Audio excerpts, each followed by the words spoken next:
तो ये कहानी है एक ऐसी लड़की की जो अपने फादर को मारने के जुर्म में चली जाती है जेल। इस जेल में हर कोई इसका फायदा उठाता है, इनफैक्ट यहाँ का जेलर भी। तो क्या इस लड़की का जेल से बेल होगा?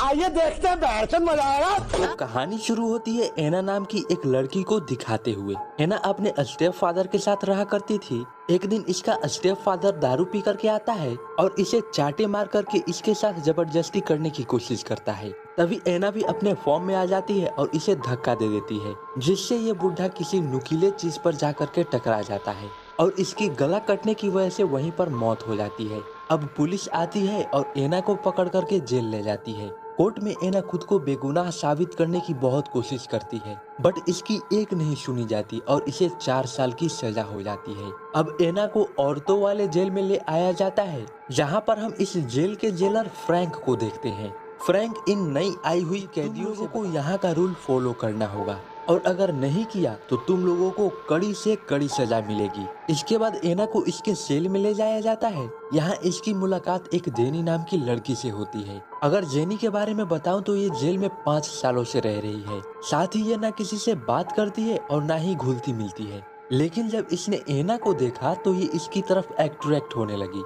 अगले दिन एना जब काम कर रही होती है तो इसके पास एक कोडी नाम की लड़की आती है जो व्हाइट ग्रुप की लीडर थी। कोडी एना से अपने ग्रुप में ज्वाइन होने के लिए बोलती है, बट एना मना कर देती है क्योंकि ये अकेला रहना चाहती थी। एना के ना कहने पर कोडी गुस्सा हो जाती है और बोलती है कि अगर तुमने हमारा ग्रुप ज्वाइन नहीं किया तो यहाँ की लड़कियाँ तुम्हें बहुत परेशान करेंगी। यहाँ की लड़कियाँ बहुत ही खच्चर हैं। अच्छा होगा कि तुम हमारा ग्रुप ज्वाइन कर लो। बट एना इसके लिए मना कर यहाँ से चली जाती है। एक दिन जब एना अपना काम कर रही होती है तो वहाँ पर कोडी एंड उसके ग्रुप की लड़कियाँ आती हैं, जहाँ कोडी इसे बहुत पीटती है क्योंकि एना ने इनका ग्रुप जो ज्वाइन नहीं किया था। इस बात की शिकायत करने के लिए एना फ्रैंक के पास आती है, बट फ्रैंक इसकी बातों पर ध्यान नहीं देता, बल्कि उल्टा इसे ही ब्लेम करने लगता है और बोलता है कि अगर तुम्हें मेरी मदद चाहिए तो तुम्हें भी मुझे कुछ देना होगा।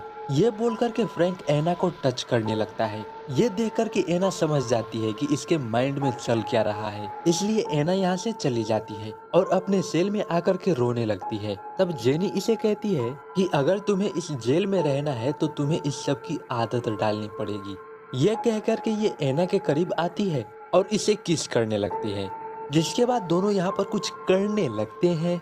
अगले दिन जब एना ग्राउंड में होती है तो एक ब्लैक ग्रुप की लड़की एना को आकर के परेशान करने लगती है, जिसके बाद से ही एना को समझ में आ जाता है कि अगर इसे यहाँ पर सेफ रहना है तो इसे कोई एक ग्रुप ज्वाइन करना पड़ेगा। दैट्स वाई एना कोडी के ग्रुप को ज्वाइन कर लेती है। अब कोडी में आती है जहाँ ये एना से बोलती है कि अगर तुम्हें हमारे ग्रुप में रहना है तो तुम्हें मारपीट करना तो सीखना ही पड़ेगा, वरना कोई भी तुम्हारा पुंगी बजा करके चला जाएगा। इसलिए अगले दिन एना उस ब्लैक ग्रुप वाली लड़की को मारने लगती है जो इसे परेशान कर रही थी। तभी वहाँ पर गार्ड्स आते हैं और एना को पकड़ करके यहाँ से ले जाते हैं। अब चूंकि एना ने जेल का रूल तोड़ा था इसलिए इसे सजा मिलने वाली थी। गार्ड्स इसके सारे कपड़े खुलवा कर एक छोटे से कमरे में बंद कर देते हैं जिसमें बहुत ठंड थी, जिसके बाद एना को फ्रैंक के पास पेश कर दिया जाता है। अब यहाँ पर फ्रैंक एना से बोलता है कि अगर तुम्हें इन सब टॉर्चर्स से बचना है तो तुम्हें मुझे खुश करना पड़ेगा। दैट्स वाई एना इस बार इसकी बातों को मान लेती है और जेलर साहब इसकी लेने लगते हैं। अब एना समझ जाती है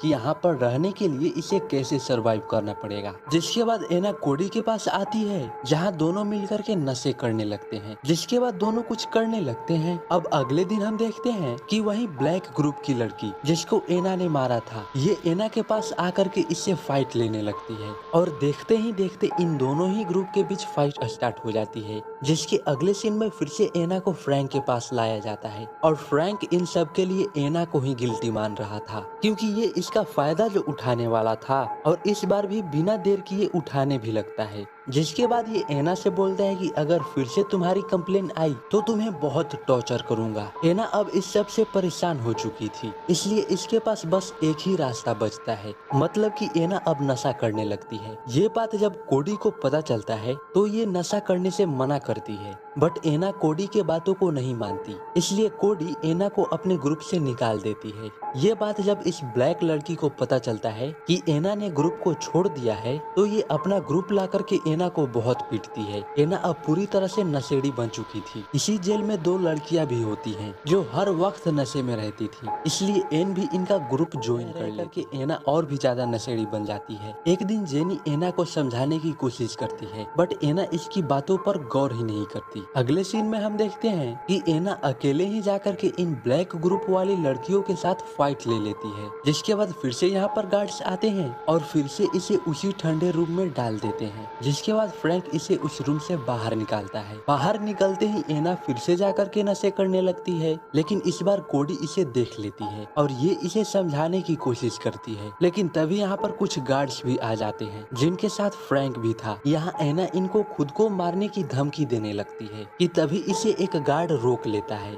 जिसके बाद फिर से इसे उस ठंडे रूम में बंद कर दिया जाता है। अब एना को नशे की आदत लग चुकी थी और ड्रग्स न मिलने की वजह से बीमार होने लगती है। एक दिन जब ये इस छोटे से रूम में थी तो ये इस खाने वाले प्लेट को तोड़ अपने नस को काट लेती है और ऐसा करता हुआ इसे एक गार्ड देख लेता है, जिसके फौरन बाद ही ये एना को मेडिकल रूम में लेकर के आता है, जहाँ पर जेन नाम की नर्स एना की बहुत अच्छे से ख्याल रखती है। जब एना यहाँ से डिस्चार्ज हो जाती है और अपने सेल में आकर के अपने शोल्डर पर बने हुए कोडी के ग्रुप के टैटू को मिटा देती है। ये बात जब कोडी को पता चलता है तो ये एना को बहुत मारती है, जिसके बाद एना फिर से मेडिकल रूम में आ जाती है और इस बार इससे मिलने के लिए फ्रैंक भी आता है, जहाँ ये एना को बैडली टच करने लगता है, जो ये नर्स देख लेती है। फ्रैंक जब यहाँ से चला जाता है तो ये नर्स फ्रैंक के बारे में पूछने लगती है, जिस पर एना फ्रैंक के बारे में इसे सब कुछ बता देती है। ये जान करके नर्स फ्रैंक के पास आती है और बोलती है कि मुझे तेरे काले करतूतों के बारे में पता चल गया है, जिसके बाद ये इसे धमकाने लगती है। इससे फ्रैंक गुस्सा हो जाता है और इस नर्स को ही मार डालता है। ये बात जब एना को पता चलता है कि फ्रैंक ने नर्स को मार दिया है तो ये बहुत दुखी होती है, जिसके बाद फ्रैंक फिर से एना के साथ गलत परेशान हो गई थी, इसलिए एना हेल्प के लिए कोडी के पास आती है और इसे फ्रैंक के बारे में सब कुछ बता देती है। ये सब सुनने के बाद कोडी इसे एक फोन देती है, जिसमें कोडी एना से फ्रैंक के काले करतूतों को रिकॉर्ड करने के लिए बोलती है। देन अगली बार जब फ्रैंक इसके साथ गलत करता है तो एना इसे रिकॉर्ड कर लेती है। फिर कुछ दिनों बाद यहाँ पर जब बड़े ऑफिसर्स आते हैं कैदियों से पूछताछ करने के लिए,